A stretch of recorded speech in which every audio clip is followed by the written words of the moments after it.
y'all. It's Russell back with Gwinnett Lawns in, well,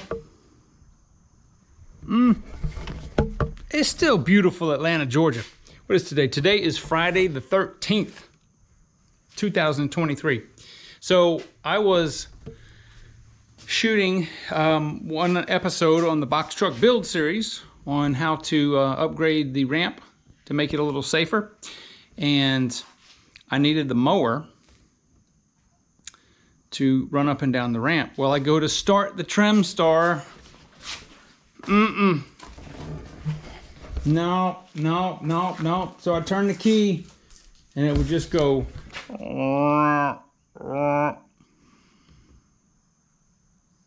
Batteries don't last forever. So here's the question, serious question. Number one, do you know how to test to see if your battery is bad? Obviously, if you turn in the key, it doesn't have enough charge right then and there, but I'm going to show you in just a minute how we can test to make sure the charging system is good. Do you know how to jump start your mower? Okay, I'm sure everybody, I'm not going to assume anybody knows anything. If you know how to jump start a car, it's the exact same. However, on this particular mower, it's got a cover on the top, and it's got two J-hooks that hold the cover down and also secure the battery, and you cannot get to the terminals of the battery unless you have tools with you. So I probably would have used wing nuts, but the way that the cover's designed, you can't do that. So you need to make sure while you're at your house and not on your customer's yard how you can get to the terminals on your battery in case you got to jump start it. Do you even carry jumper cables with you? I don't. I have some right there. I will be putting them in the box truck, and I have a special place to put them. But we're not talking about that. So I'm going to show you how to jump start your mower if you can't get to the terminals on the battery. I jump started the mower. I did not use the battery because I didn't want to have to, there's just not enough room in there. It's very tight. All right, it's not like a usually like a standard mower where the battery's like hanging on the outside like on a right. That's super easy. That you can jump start it directly from the battery. But anyway, we've got to get a new battery for this. That's where the battery goes, right there. And there's the battery. This is a July of 21 battery, so it's 2 years old, and it's just caked with dust. So I've got to go procure a battery, and after I do that, I may show y'all how to put the battery in. It's really easy, but anyway, I'm going to show you how to check your charging system to make sure it's actually charging the battery, and I'm going to show you how to jump start your mower if you can't get to the battery at all.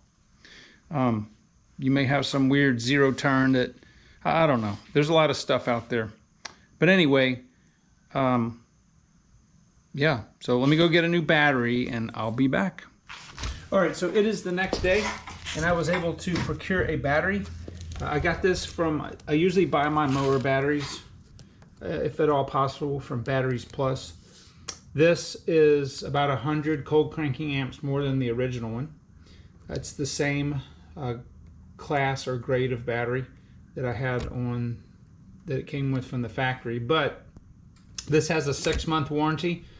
And I checked with all the other auto parts, Napa, Advance, O'Reilly's, and they only had a 3-month warranty on the battery.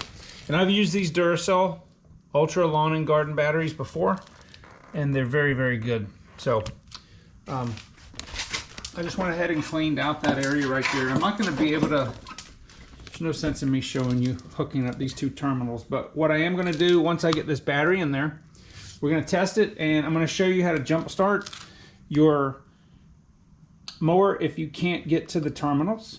In fact, I'm going to even put the cover back on so I can't. And I'm going to show you where you can jump start it from. And also I'm going to show you how to check the charging system on the mower to make sure that that is operating properly as well. All right, so I've got the battery in, I've got the cover on, got everything secured, and let's, it's a little chilly out, so let's see what happens.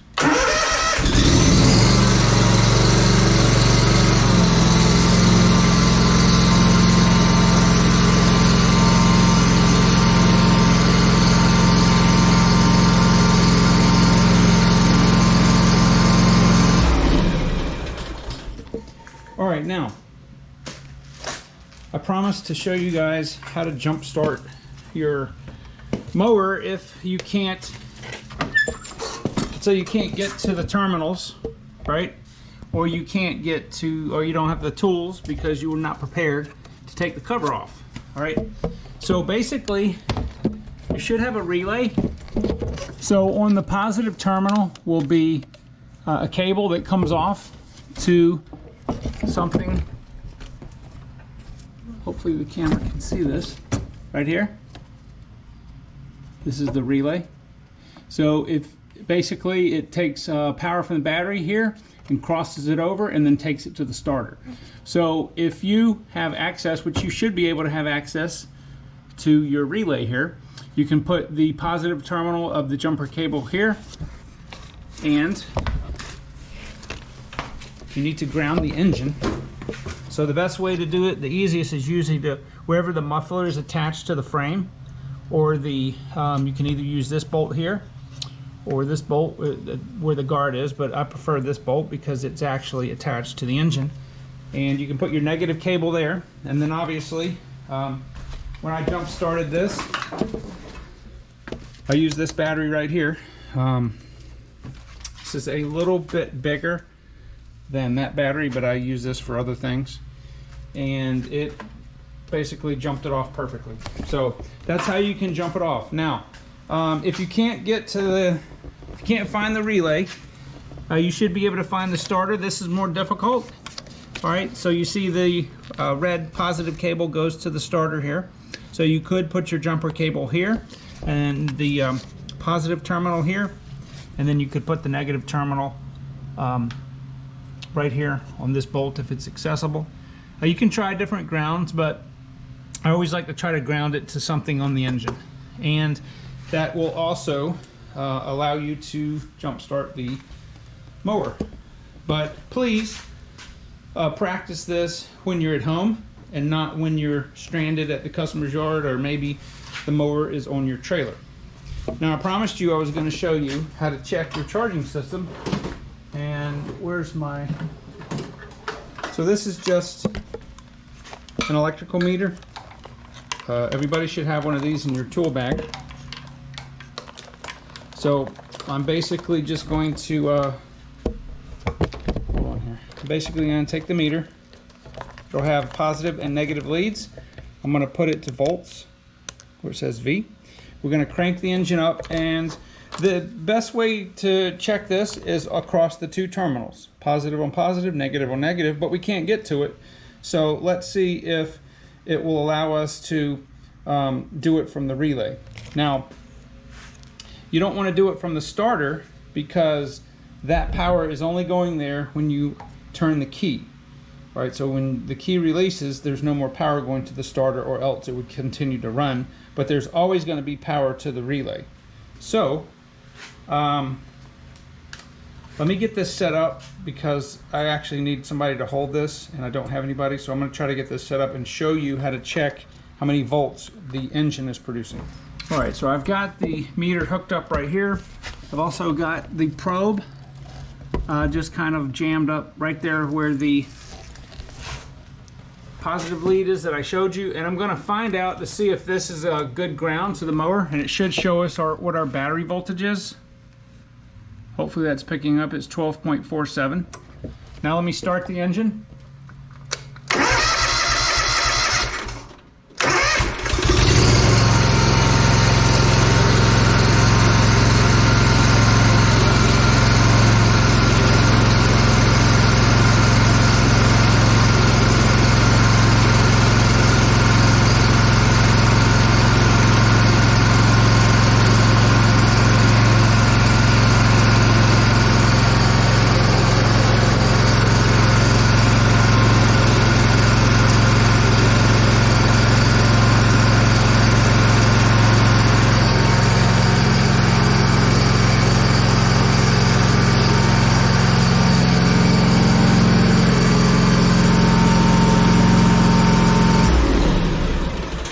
Okay, so you were able to see that this bolt right here is a good ground. So it was putting out like 14.2 something volts. That's how you know your charging system is good. A battery, a normal battery should have about 12.7 volts or so when it's not being charged, and also when it's charging it should have more than 13 and a half. This is a healthy charging system because it's putting out 14, just a little over 14. So that's how you can check your charging system very quickly. I'll put a link in Amazon to a meter that you should keep in your tool bag. These are not expensive at all. Keep that, and also make sure I'll put some small jumper cables down also in the description that you can use for your mower. Just be very careful when you hook it up. Obviously you don't want to hook the battery up and then touch the positive lead to the frame, or it could spark, could blow a fuse. But well, that's the other thing. Make sure that if you have a fuse, trying to see where, like here's a, I don't think this one has, I need to look. There may be an inline fuse. There is a fuse for my my grass flap, or not the grass flap, the green guard. It's right here. But that's not an issue for this, for the battery. So anyway, hopefully that helps you. And again, it's a lot easier to sort this out when you're not using the mower, when you have it in your garage or wherever you keep your mower, to get all this stuff sorted out, get everything prepared so that if you do come, you know, you stop in your customer's yard and it won't crank again, or it's stuck in the trailer or something like that, you don't want to be scrambling around. You want to get this stuff sorted out first. So anyway guys, thank you very much, and I will see you on the next video.